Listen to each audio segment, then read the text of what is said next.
पारस कब आइला? कैसन हाल बा? इतना छोड़ रहलो तब भी चल गइल रहलो।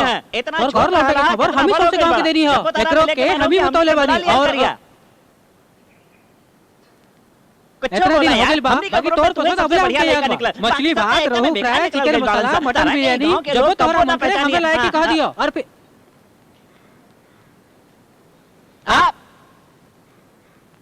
तुहे बात करला तबले हम बाहर खड़ा बानी। जरूरत नहीं के तुहे बात करो हम बाहर खड़ा रहो। एकर घर लौटे के खबर तुहे देले रहला ना त तुहे बात करा। रहे ये अनिल में रहे जे तोहरा आवे के खबर हमरा के देले रहे ना। हमरा जल्दी नहीं के तू सुनील से बात कर लो हम बाद में कर ले हम। अनिल तू रुका। तू ना जाने लो ई कितना पे कोई चीज बा एकरा से जीते वाला आज ले के पैदा नहीं के भइल। ए निकल। ए सुनील तू ही समझावा। हां हां ए देखा था हमने के बतावे से पहले ही तू हमने के नाम बता देला हो। ई होखेला फ्रेंडशिप। तू कोनो काम के ना बेकार बाड़ा। ए पारस तू एकदम में ना बदलला ऐसा नहीं बाड़ा। तू बोलला जरूरत नहीं के तू ये बात करो। पारस जब से तू गांव छोड़ के गइल बाड़ा तब से हम तात के खाना खाए छोड़ देले बानी। वो खातिर ना डॉक्टर मोटापा कम करे के कहले बा वो खातिर। अब साउंड से फीलिंग तू ही एकरा से बतियाला। ओके ओके अब ना बोलाओ ठीक बानू। हां और पारस का चल रहल बा? तू अपन बतावा। हां का बताई गांव के सबके अलग अलग सेटल हो गइल बा। जे पढ़ लिख लेलन टीचर बन गइलन जे ना पढ़लन वो स्कूल खोल लेलन। अकलमंद लोग सूद पे पैसा देके कमा रहल बाड़न। बेअकल लोग भैंसी बेच के फसल काट रहल बाड़न। बाहर चलना पारस चाय वे पी के आवल जाओ। ठीक बा हम बता के बतानी। वो सोचेन सिगरेट पिए जा रहल बाड़ा। अनाउंसमेंट कल जरूरी बा। कॉफी के बारे में बोलो। तब तक ठीक बा।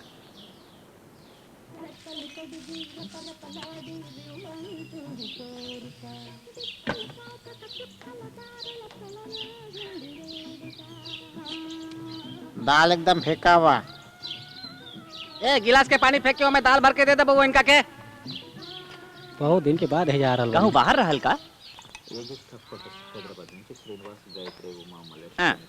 साधुआ पारस तारा का अपना शेखर के बारे में कब धोखना भाई? बाकी हमरा तो कई बेर लागल जे हमने के वैसे ना करे के चाहत रहे। अब वो सब छोड़ो ना यार। का मतलब छोड़ दी भाई? इजे कहले ये गलत रहेगी ना? समझावे के रही ना। तब हम 10 बरस के रही। इहो तो तब 10 बरस के रहे। अब तो कुछ बोला तारा ऐसा ना करे के चाहत रहे। बतावा तो रहेगा ई बोली तो वकील लेखा अपना साइड के बताई। बाकी हम जज लेखा दोनों साइड के बताई। जे बोले के बा हमरा साइड देख के बोला। जी 12 बरस पहले के बात बा। यह गांव में हम पारस अनिल और पुजारी जी के बेटा शेखर 5वां क्लास में पढ़त रहनी है। एक दिन पारस शेखर के चढ़ावत रहे जो ओकरा में हिम्मत नहीं के। शेखर ओकर बात के ना मनलस तब पारस एगो शरत लगावलस। हिम्मत बात रात के 12 बजे शमशान जाके आवा तब तोरा माना। इनमें कौन बड़का बात बा?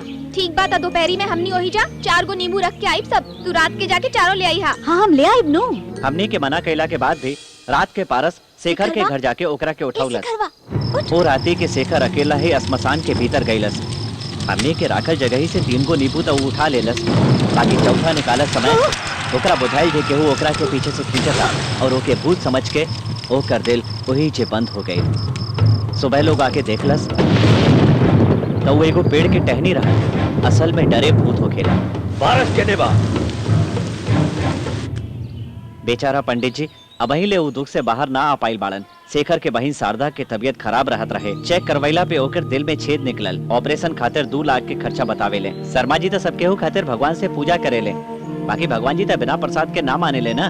उनकर दुख के कैसे दूर करिहन? कई बार ना चाहिए। गांव के लोग भी मदद करे के ना सोचेले। वो लोग आके उनकर गोड़ लागे ले। बाकी दक्षिणा केहू न डालेला। बेकार लोग बड़ा। या देवी सर्वभूतेषु बुद्धिरूपेण संस्थिता नमस्तस्यै नमस्तस्यै। इनकर घरे चले जाइए। नमस्तस्यै नमस्तस्यै नमस्तस्यै नमो नमः। क्या बा? के बा? हमने राजगीर जात रहनी है। गाड़ी के टायर पंचर हो गई। एहिजा पास में तो कोनो साइकिलों के दुकान नहीं खे। कोनो बात नहीं हमने धक्का दे के निकल जाए। तई का पानी मिले पिए खातिर? 1 मिनट लेके आवत है। यदि कुछ खाए के मिल जाए तो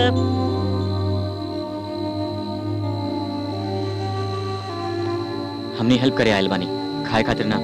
हेल्प करे आयल वाला तो बता दा ना कि तू पारस बाड़ा। टायर पंचर के बहाना काहे बना रहल बाड़ा? 7 से ज्यादा इनकर हेल्प कईल जरूरी बा। भाई साहब छोट मोट को ऑपरेशन से काम ना चली। उनकर बेटी के ऑपरेशन बा। मालूम बा। मालूम बा? तहार घर में पैसा के पेड़ों के लेका? हमार ना इनकर घर में जरूर रुकी।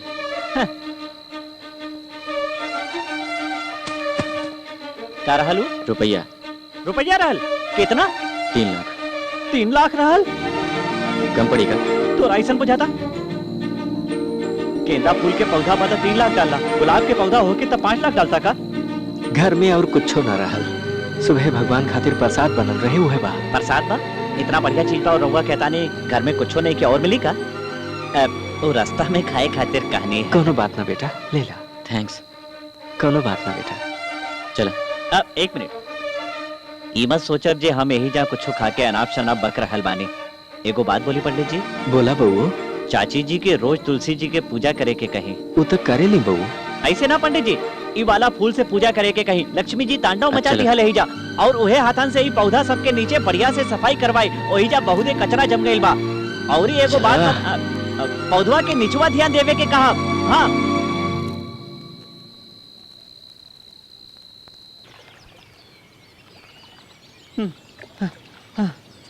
कहने भाई पारस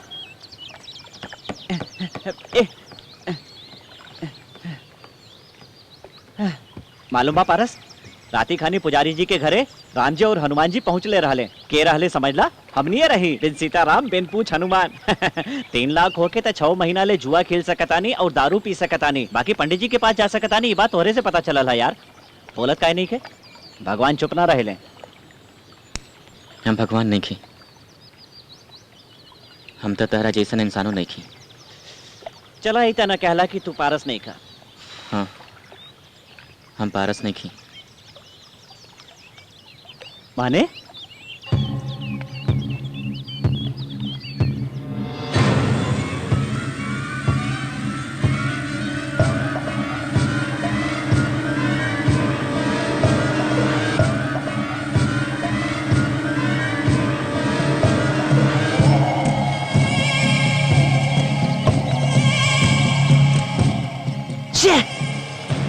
जब तू पारस नहीं खा तब पंडित जी की मदद काहे कइला? पारस के कारण पंडित जी के परिवार के नुकसान भइल रहे ही से। जब तू मिश्रा जी के पोता नहीं खाता फिर ही गांव में आइला ही काहे? हमारा कारण पारस के परिवार के नुकसान भइल रहे ही से। तैका कंफ्यूजिंग था बा, बाकी बुझा गई। ए पारस सुन ना, एगो लास्ट क्वेश्चन पूछ रहल बानी। शिव शंकर राय के तू ना मारला तो पता काहे ना लगावेला कि ओकरा के मारला? केकरा से पूछी? केकरा से पूछी माने? शिव शंकर राय नहीं खे तो बाकी राय से पूछा। बाकी राय छोट लड़का बाजी पूछते ही हमरा के बता दी। तही लेकर छोड़ दे बा तू, पुलिस पे जो लगवा के पूछवाबा। पुलिस तो ही वक्त हमरे बारे में पूछताछ कर रहल बिया। बाप रे, तब तक कुछ दिन बाहर न निकलना में ही तोर भलाई बा। हम उहे तो कर रहल बानी। ऐसन बा? अरे पारस, पूछते ही तू अपना सबसे सीक्रेट हमरा के बता देला, हम केहू के बता देनी था। तारा पुछला पे ना बतौनी सुनील, तारा पे भरोसा बा ही से बतौनी। ई बात ना बा। तारा पे भरोसा काहे कहीं नहीं? हनुमान से बढ़कर के वो और भरोसामंद बा राम खातिर।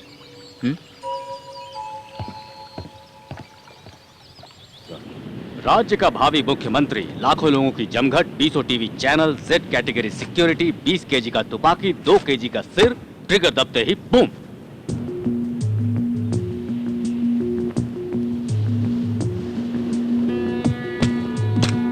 इसमें 3 प्रॉब्लम है। पहली, गोली इस गन से नहीं चली। चलो उसके पास 2 गन होगी, एक से उसने शूट किया और एक को अपने साथ ले गया, ये भी मान लिया। दूसरी, इस एंगल से गोली चलाने पर गोली सिर के ऊपर लगेगी लेकिन गोली माथे के बीचों बीच लगी। It's a straight shot. तीसरी, शिवशंकर राय के मरते ही पुलिस वाले सीधा इस बिल्डिंग के पास पहुंच गए, जैसे किसी ने बताया हो। गोली की आवाज सुनाई देले होई सर। वहां 10,000 वाट के स्पीकर बज रहे थे, उसमें गोली की आवाज सुनाई नहीं देगी। उसके बाद क्या हुआ? बिल्डिंग से ट्रेन पर कूद गए सूफ। यहां से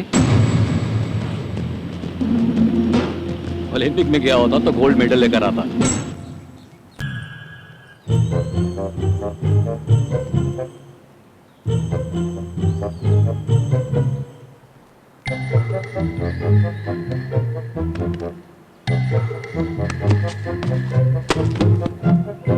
गोली तो नहीं खे, इहो सब तो गोली है बा।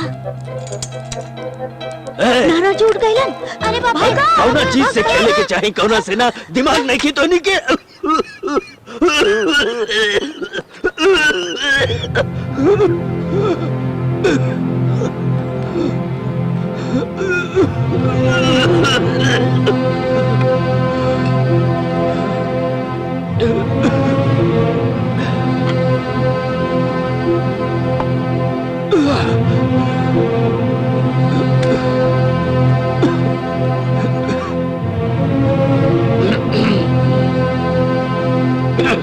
इतहार बाबूजी के बा यदि एकरा भीतर कुछ फंस जाए तो गोली पीछे छूटेला।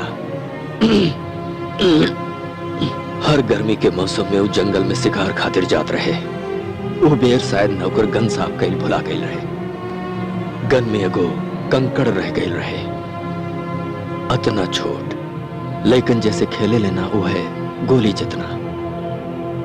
वही दुख में एक बरिस के भीतर तो हर मइयो ही दुनिया से चल बसा। लोग कहेले समय के साथ सब याद बन के रह जाला। बाकी हमरा खातिर उ कोनो याद नहीं खे। हमार जिंदगी बा। 4, 5, 6, 7, 8, 9 बाकी 10 होके के चाहिए। 10वां केने बा ओहे में रह गए। हाँ? साहेब नरसिंह के लोग हमनी के खेत के किनारे घेरा बना रहल बड़े। ये नरसिंह के था।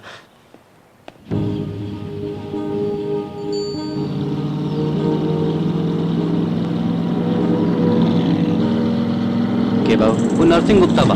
हमनी के बगल वाला खेत होकर बा। हमेशा लिटिगेशन में उलझत रहा। हमनी के नदी के बगल वाला 5 एकड़ जमीन के कब से हड़पे के कोशिश करल बा। बाकी ये बेर तो घेरा ही बनावे लागल बा।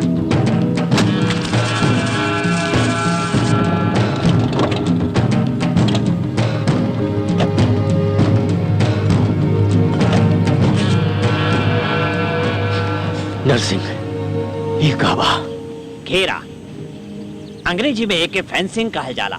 ऐसा न हमारो साहब अभी बताते रहले जे रहुआ आ गए। कुछ ज्यादा ही बोल रहा बड़ा तू। अब बोला जवाब देता नहीं तो लोग कहा था हम ज्यादा बोल रहल बानी। जवाब ना दे आप तक कहीं घमंडी बानी। अब हम क्या करें बतावा। हमार खेत से वो घेरा के हटा के अपना खेत के सिवान पे लगावा। और हमारो साहब हमारी जमीन पे के नजर बा रहुआ बढ़िया से जानत रही। ऐसा गलत काम रोकी मत तू चल जाई। बाकी साथ बैठ के गलत काम के करवावल राउर पद के शोभा नहीं के दे। देखी मिश्रा जी ये जमीन के करवा के करना हमरा से मत पूछी। कोर्ट केस करी और सिविल केस हुई। यदि ये लेखा आके इधर झगड़ा करब तो वो क्रिमिनल केस हुई। छी ये नरसिंह जैसन कमीना आदमी से लड़के का फायदा। बहुत टेंशन बात जाई। एकदम सही कहला। दरअसल बात ही बाकी खेत तरह बा बाकी पेपर हमार बाड़े। नरसिंह हम अब जाके पुलिस लेके आवतानी तोहरा अरेस्ट करवावे खातिर। हम जानत रही जे रहुआ खाली सन 57 मॉडल के कार इस्तेमाल करेली। वहे मॉडल के दिमागो इस्तेमाल करेली ना जानत रही। बहुत परेशानी होई रहुआ के। स्टार्ट करा पुलिस स्टेशन चला।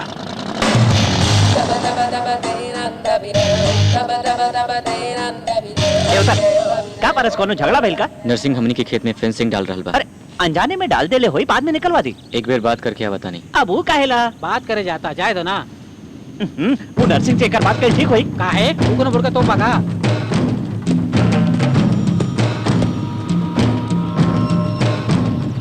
बड़ो के एक पोता कुछ देर पहले ही लौट गया। स्मार्ट लौकता। नरसिंह बाबू ये ठीक बात नहीं खे। मालूम बा कोशिश कर रहल बानी बाकी छूटत नहीं खे। पहले सौंसे पैकेट पियात रहनी अब कम हो गइल बा। हम सिगरेट का बारे में बात ना करल बानी। तका खेत के बारे में बतिया रहल बाड़ा। देखा बाबू तोर बाबा अभी दरोगा लगे गइल बाड़े। हम काल रतियो ओकरा 10,000 दे के आइल बानी। वो यहाँ आई हमरा से हाथ मिलाई और फिर तोर बाबा के ब्लड प्रेशर बढ़ जाई। तोरे संभाले के होई। हम बोला था ने रेडी होके खड़ा हो जो। अरे नरसिंह आग के साथ नेशनल गेम खेल रहल बाड़ा। राग बन के रह जाइबा। एमआरओ साहब रउआ बिन का समझाई ये खेत हमनी के बा। According to given survey numbers, these paddy fields belong to Mr. Nursing, you know. मुद्दा पर रउआ कुछ ना कर सकेला।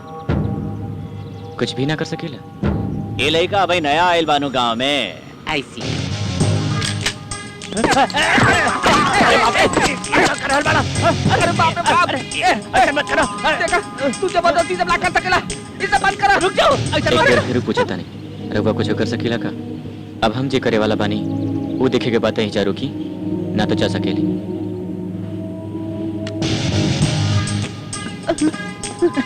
कितना इंपॉर्टेंट पेपर पर रवा के मालूम बा इन्होंने रख देता नहीं नरसिंह जी रवा के साथ खानी मिला तभी यदि रवा बात नहीं था हमरा बात तू जवन दरवा के 10,000 देले बड़ाओ के हम 1 लाख देते तो ट्रैक्टर के नीचे आके मुंह गइले वही से लेती तोरा जिंदगी चाहे कि मौत एक बेर सोच ले